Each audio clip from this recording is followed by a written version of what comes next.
What can you say about it? Has it lasted time? It was Slade in Flame. Yeah. Was it about Slade? No, it was an amalgamation of lots of bands that we knew. Mm-hmm. The director and the writer, Richard Longcrane and Andrew Birkin, they sent us the script as a script originally, and we said, oh, bands don't behave like this in real life. So we decided to take them to America on tour for a month. So they saw what it was like really behind the scenes of a rock band. And we told them stories of what we knew about other bands, plus ourselves, and they amalgamated that into the film. So every scene in the film is true, not to Slade. Result? Fantastic. Yeah. Mind you, when it came out in 75, the critics were great to it, but the fans didn't like it. Yeah. It was too heavy duty for the fans because it wasn't a comedy film like they expected from a happy-go-lucky band like we were. But you did that on purpose, though. We did it on purpose. To make a we film didn't want to make it. Dave Clark 5 had done Catch Us If You Can, Hard Day's Oh, that was all that. Yeah. There were lots out there. Yeah. We wanted to go totally the other way because nobody expected us to do that. Yeah. Of course, the fans thought, whoa, what's this? Were you worried, though, at that time? Because of course. Well, hold on, maybe we've made a mistake here. Of course. When it come out in America, they had to put subtitles on. Oh, really? Because they couldn't understand our accents. But 50 years on now, it's just gained momentum. Yeah. It's now become a real classic of the rock movie genre.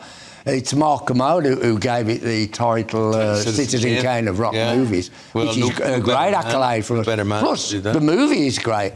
The movie soundtrack is great as well. It's probably one of the best albums we did for the soundtrack. And what was it like for you getting your teeth stuck into acting? Because the critics We never loved you. acted.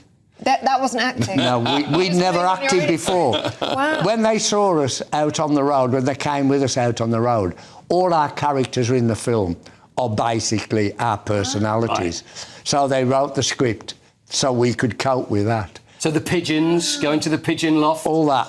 I had to learn how to handle pigeons. Did you really? I had to learn how to play the spoons, because I play the spoons in one scene. Yeah. I had to learn how to balance and juggle crockery, because there's a scene on a market where I sell crockery on a barra boy on a market and I'm juggling crockery. So I had to learn all that.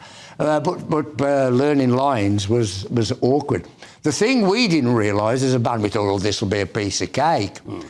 We had to get up first at 6 in the morning, which was alien to us, be on the set at 7, and we didn't realise you do a master shot, but then they have to reset the lights and the cameras to do your close-ups. So you have to do it all again, but exactly as you did in the master shot, so everything could be edited together. We didn't realise any of this. Why don't they just get 2 cameras and then a close-up and a wide? No, it was all like that. The technical side, we didn't know. What was the story of Flame? Why was it called Flame? Well, the band became named Flame, that's why.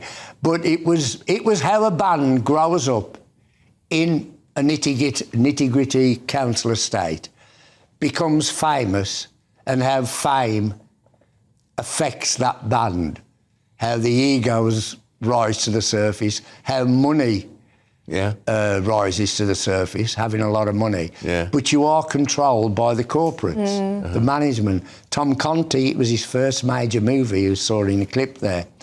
He takes us over, his company takes us over. Al of the line, we're not fish fingers, we don't want to be marketed like fish fingers.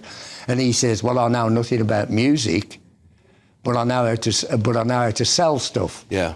And I remember probably 20, 30 years ago, Simon Cowell saying that when Simon Cowell first became a mogul on TV and the record company.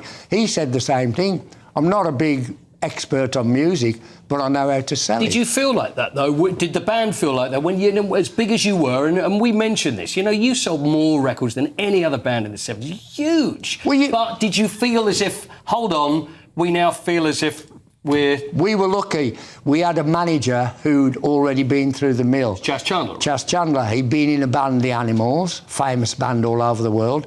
He discovered, managed and produced Jimi Hendrix, most famous guitarist that ever lived, really. So he'd seen it from being in a band, managing and producing an artist already. We had the benefit of that. So we were lucky. But of course, you always have to play the corporate system with record companies and everything, of course.